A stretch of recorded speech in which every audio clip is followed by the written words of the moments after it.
Well, hi guys, it's weekly wrap time and it's a very special day today. The old fella over here, happy birthday. Thank you, Samuel. Yeah, did you get spoilt this morning? I did get spoilt by the family, so that was nice. Good morning with them, and now a good day in here with you and Liz. Oh, isn't that nice? So all the sledging about being old is okay for you? Don't worry, you're going to return serve at the appropriate time. Very good. So, big weekend ahead for in the Ward family. So, looking back at last week, it was a relatively quiet week with all the poor weather around. But I did just want to mention a couple of trialists that we had this week. Formal Display, firstly, he had a trial yesterday, second trial of the preparation, and we're getting very close to a debut for him in Australia. An Aussie debut. An Aussie debut. He trialled well again yesterday, backing up a very nice first trial, and looking forward to getting to the races. Yeah, definitely. He's trialled very well, shown some good sharpness, which is good. I think Annabelle and Rob's training methods obviously look like they've sharpened him up a bit. Obviously, proof will be in the pudding when he gets to the races, but he has definitely looked sharp in these two trials. He looks like he's got some nice ability under the hood. So, yeah, can't wait to get him going, and we'll start learning some more about him as well. But I'm sure there's something there, so it's exciting times. And then we move on to this morning. We had the king of the Triple Crown stable, Marzu. He stepped out for his first trial of the preparation, and he was really good under a tight hold from Jason Collett. He won the trial, pinged out, won the trial, and looked fabulous. Yeah, he certainly did. He's always quick out of the gates, isn't he? And he just took control of the trial and skipped away in the straight under no urgings whatsoever. So couldn't have done it any better. Very impressive, and now look forward to no doubt his second trial, and then he'll be off to the races too. Let's hope this weather can stick around until then. Yeah, absolutely, and he looks like he's returned in great order. So very exciting times for Marzu. Moving on to this week. Nothing in Sydney or New South Wales tomorrow with all the weather about. But we do have, potentially two up at Eagle Farm. Yep. Race 1, we've got Cador in a 6-horse race. He's 5 placings from 6 starts this prep, and I reckon he's going to go one better tomorrow. He's carrying a lightweight. He's drawn okay, and you can draw wherever you like in a 6-horse field, can't you? What do you think, Chris? I thought he was a good thing until you just declared him. Now I'm a little concerned. No. But obviously he's the definition of knocking on the door. Running very, very well, very consistently, and I agree. I think this race shapes up nicely for him over the mile. There's not a lot of speed in the race, just him and one other that you would anticipate will go forward. So on paper, I know it doesn't always work out that way, but on paper, hopefully he's in the first 2 and they get a comfortable lead, those 2, and they can stack them up and then sprint away, and he'll say ta-ta, goodbye, farewell for now, 200 out. That's the plan anyway. Very good. Absolutely. I reckon he's a good showing. And then we've got Zoo Prince, who he's headed up to Queensland. This would be his first Queensland start.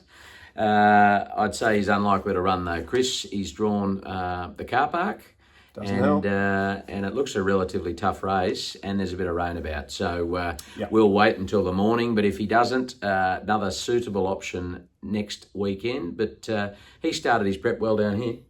Yeah, look, he's second up here, and he normally improves with a run or 2 under his belt as well. He's quite a big horse who needs that bit of racing to get him rock hard fit. But as you say, it's not shaping up, as it stands at the moment anyway, not shaping up as probably the ideal race for him second up. But let's hope it falls away overnight or something, and it suddenly looks a lot better. But at this stage, we'll probably wait until next week.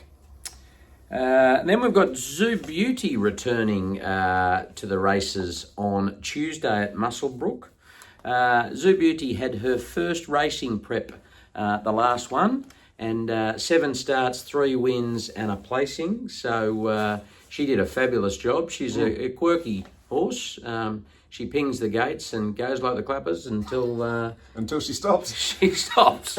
So there'll be more of that. That's why she's in a 1,000-metre race, and that's probably her It's her limit, eh? her limit. But look, she's trialled okay. She's trialled okay. Last prep, she took a run to get going, but really excited to get her back to the races. Yeah, definitely. I think, as you say, she's only got one gear. That's flat stick from go to woe. So shorter the better, race-wise with her. But it is a wet track, obviously. Had a lot of rain around. Ideally, don't really want to start her off on that, I don't think. Probably not ideal, just given where her fitness is at.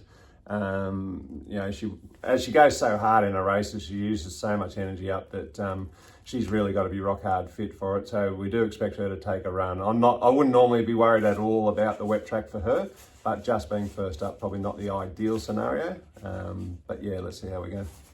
Yep, so no, good to get her going though. Wednesday, another one resuming in his second career preparation, Missile Magnate, and I know there's some pretty excited owners keen to get him going. He's returned well, he's had a couple of nice trials, and we've shifted him down to Victoria, to Annabelle and Rob's Flemington stable. Yep. Just with all the weather about, and as they're expecting a bit more, we thought we'd get him going down there the other way around. And he's in a benchmark 64, over 1,200? Yep, 1,200. 1,200. And he had a brilliant first prep, got a win and raced at group level. So keen to see him return and kick off his hopefully spring campaign. Yeah. Can't wait to get him underway. Talented horse.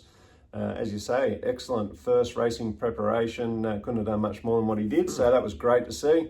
Seems to have returned well as well. Both trials this time through have been good. First preparation only got up to a race between 900 and 1,100 metres. Obviously handled that fine. Everything this time through suggests he'll probably appreciate a bit further. So I think 1,200 is a really nice kick-off point for him here. On paper, probably looks a pretty strong race, I think, is what he's found there. But he deserves to be in amongst them, that's for sure. And no doubt he'll improve off this. He might even get a little bit further, I dare say, this preparation, which will be really interesting. But talented horse who looks to have come back well, and I think he's got a nice racing prep in front of him.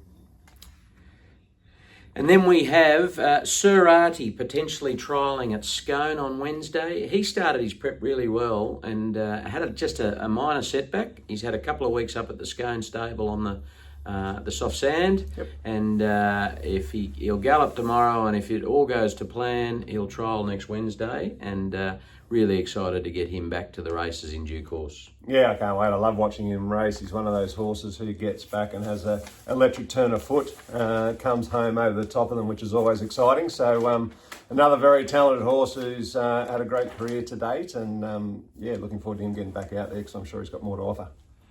So that's it for the runners. So good luck to all the owners with horses running around this week. It's starting to really ramp up a little. It is, yeah. And before we go to red hot tips, I did just want to flag, unfortunately we had to, as some of you will have known, we had to cancel our open day last Sunday due to the weather. But we are planning on having that over the coming sort of 2 or 3 weeks. So look out for that. We're just trying to firm up the date, and we'll be back in touch. So hopefully a lot of you can make it then. Red hot tips. Last week, well, at least we got back to winning ways, Chris. And we had a couple of interesting ones. Certainly did. Yeah. You got Juja Kibo. Yep. Paying $250. Keep thinking there's little earthquakes going on. Yeah, sorry about that. I just knocking the tripod. Kicked the tripod. Juja Kibu, if that's how you say it, $250. So that was a good win by you. Cha-ching. Now I'm going to claim a couple. Yes. I'm going to claim a couple.